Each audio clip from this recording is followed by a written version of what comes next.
Hola, espero que estén muy bien. Hago esta comparativa porque aunque para muchos de ustedes sea muy obvio que el QLED Q65B es mejor en comparación a este Cristal BO8200, aún hay algunos suscriptores que se hacen esa pregunta, que cuál de estos dos es mejor. Pues aquí les quiero mostrar por qué el Q65B QLED es una mejor opción, aunque pueda costar un poco más.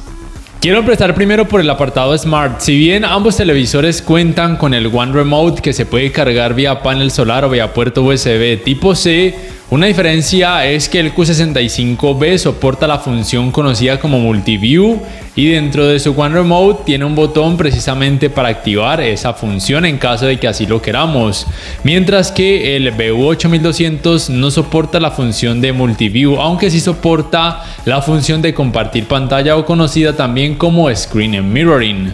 La otra diferencia, que si bien ambos televisores tienen el mismo sistema operativo Tizen, que es propio de la marca Samsung, en cuanto a fluidez es un poquito más rápido el Q65B a la hora de ir a comandos de configuraciones, a la hora de abrir aplicaciones, de cargar videos, de ir de una aplicación a otra. La diferencia no es muy grande, pero sí que yo la pude sentir a favor, por supuesto, del Q65B.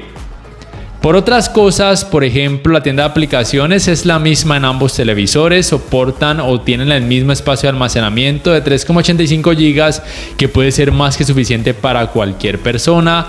También tienen el mismo navegador de internet en donde se puede reproducir contenido multimedia a través de distintas páginas web en caso de así quererlo. Y como ya lo menciono en varios videos, una de las características que me gusta del sistema operativo Tizen en estos televisores Samsung es que permite sincronizar su One Remote o control remoto con decodificadores de cable de algunas compañías que ofrecen este servicio, con lo cual con el control pueden darle comandos tanto al televisor como al decodificador de cable, lo cual me parece algo bastante útil. En cuanto a calidad gráfica, la diferencia también es por supuesto muy notoria a favor del Q65B.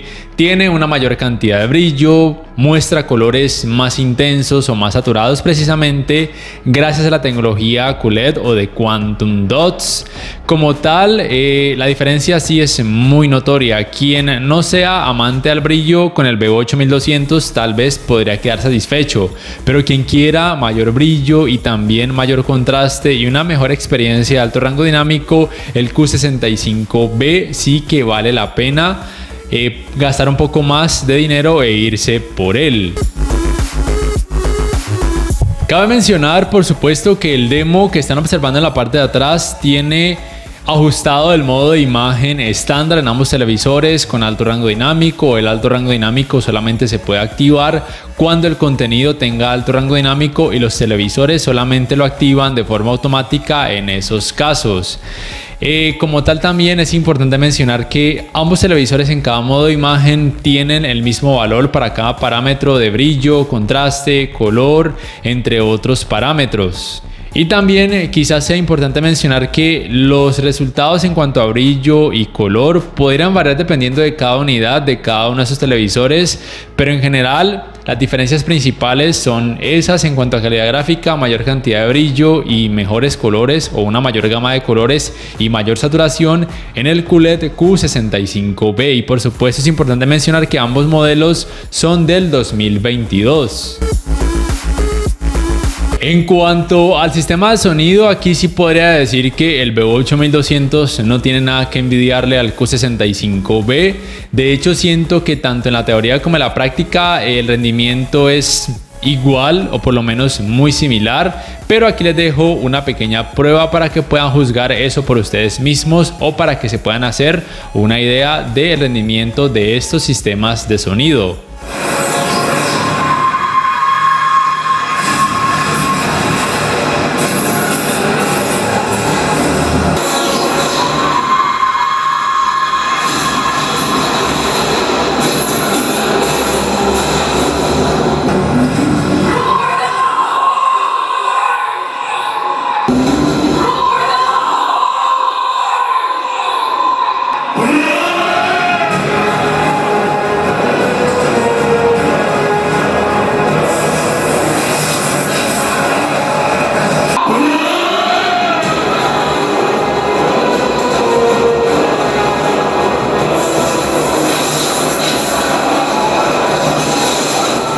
En cuanto al apartado gaming, también hay ciertas diferencias a favor del Q65B. Una de ellas es que tiene esta Game Bar en la cual pueden visualizar información relevante, y también tiene estos modos de imagen o géneros de juego que con cada elección cambia un poco la configuración gráfica en cuanto a colores.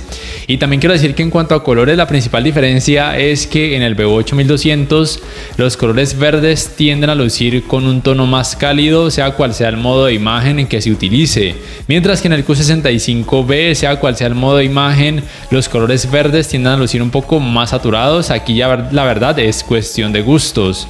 Otra diferencia es que en cuanto a configuraciones del modo juego, en el Q65B encontramos una extra que es el Motion Plus del juego, que en este caso se puede activar porque estoy utilizando un splitter a HDMI que no me permite salida de frecuencia de actualización variable. Aunque aún si la permitiera, también se podría activar el Motion Plus del juego, porque como tal el televisor no soporta frecuencia de actualización variable. Entonces, al activar el Motion Plus del juego en el Q65B, sí que puede mejorar un poco la fluidez y el manejo del movimiento, aunque el VU8200 no hace un mal trabajo en ese aspecto de fluidez y manejo del movimiento en este apartado gaming. Lo otro es que en cuanto a tiempos de input lag, me parece que ambos televisores muestran prácticamente los mismos resultados. En este caso, en este aspecto, ambos televisores pueden ser opciones más que suficientes aún para gamers exigentes en cuanto a esto del tiempo de retraso de entrada. Importante mencionar también que ninguno de ellos soporta puertos HDMI 2.1, no soportan los 120 Hz en ningún tipo de resolución y tampoco soportan frecuencias de actualización variables. Y aquí quiero mencionar algo muy importante: no se dejen engañar cuando les digan que esos televisores soportan puertos HDMI 2.1, porque actualmente algunas marcas o algunos vendedores les da por decir que sí lo soportan solamente con el hecho de que ambos televisores sean compatibles con canal de retorno de audio mejorado y con el alto rango dinámico en 4K a 60 Hz. Ya con eso se dan el lujo de decir que los televisores soportan o tienen puertos HDMI 2.1, y si bien ambos soportan lo ya mencionado, ninguno de ellos soportan lo más importante de esa tecnología, que son los 120 Hz en 4K, y tampoco soportan frecuencias de actualización variables, es decir, que no soportan ni G-Sync ni tampoco FreeSync. Otra pregunta que surge actualmente es si ambos televisores son buenas opciones para ver fútbol, teniendo en cuenta que se aproxima el mundial. Y la verdad es que sí, pero sí debo decir que el Q65B es un poco mejor. Son tres cosas principales que deben tener en cuenta para escoger un televisor para ver partidos de fútbol o deportes en general. Una de ellas es que tengan buena uniformidad de colores grises con muy poco efecto de pantalla sucia, y en este caso ambos televisores muestran muy buenos resultados, siendo un poco mejores en el Q65B, pero el VU8200 también hace un muy buen trabajo en esta área. Y la verdad es que el efecto de pantalla sucia en ninguno de ellos va a ser notorio o va a ser perceptible. Es el resultado muy bueno en ambos a la hora de ver deportes o partidos de fútbol como tal. El otro aspecto es el manejo del movimiento. Si bien en ambos digamos que es bueno, sí debo decir que es mejor en el Q65B porque noté menos efecto de vibración, aunque vuelvo y reitero que en el VU8200 el efecto de vibración y el manejo del movimiento como tal no es terrible, y teniendo en cuenta que cuesta menos, pues puede ser una opción aceptable para el mundial de fútbol. Y el otro aspecto tiene que ver, por supuesto, con el escalado de imagen. Esto recuerden que se debe también mucho en cuanto a la fuente, en este caso por ejemplo al decodificador de TV cable que conecten a sus puertos HDMI, o por ejemplo una antena TDT. Depende, por supuesto, entonces de la fuente. Usualmente aquí en Colombia, por lo menos Claro, que es la compañía con la que tengo contratado el servicio de TV cable, ofrece señal en 1080i, que es inferior al 1080p o muy diferente, y en cuanto a manejo del movimiento no es tan bueno y la resolución tampoco es tan buena. Entonces, entre ambos el resultado en esa área es muy similar, casi igual podría decirles yo. No esperen que un televisor actual 4K vaya a hacer maravillas cuando la resolución del contenido sea demasiado baja. Eso va a ser imposible. Solamente a partir de 1080p o Full HD, ahí el trabajo de escalado de imagen sí que puede ser mejor. De hecho, el contenido pareciera que tuviera un poco más de resolución, aunque aún así no se va a mostrar en 4K. Y vuelvo y le repito, por lo menos algunas compañías ofrecen es señal en 1080i, no en 1080p.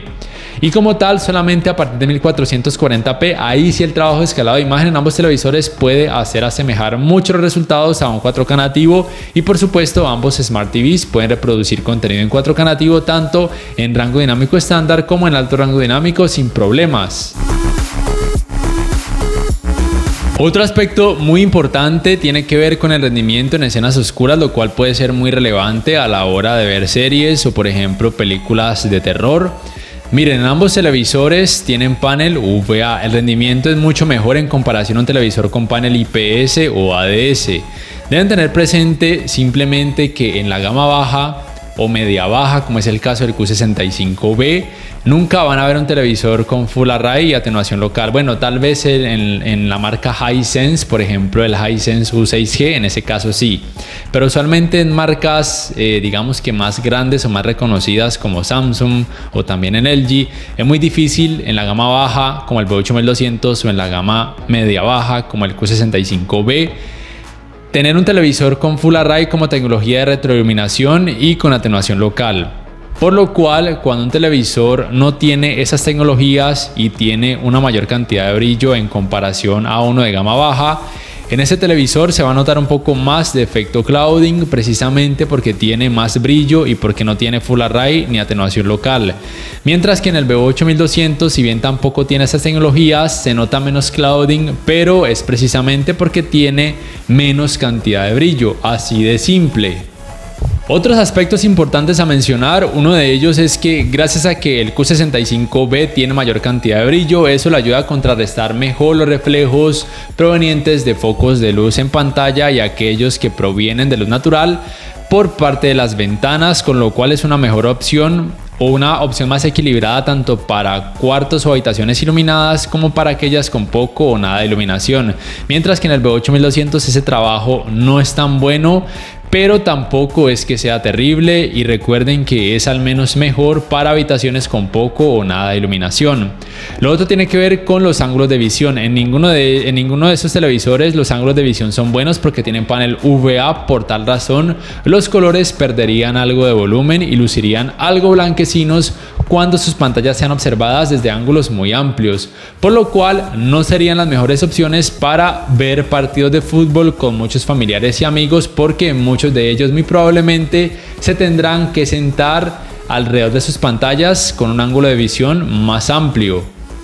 Otro aspecto es el calentamiento en pantalla luego de casi 3 horas de utilizarlo sin parar, también por supuesto con videojuegos, es normal excepto en la parte baja de sus pantallas, pero esto ya se sabe que pasa en todos los televisores Samsung con diseño ultra delgado. Y otra diferencia es por supuesto el diseño, el color. En el B8200 es gris con bases laterales que se pueden graduar a 2 alturas, lo cual puede ser muy útil cuando quieran colocar una barra de sonido en la parte de abajo.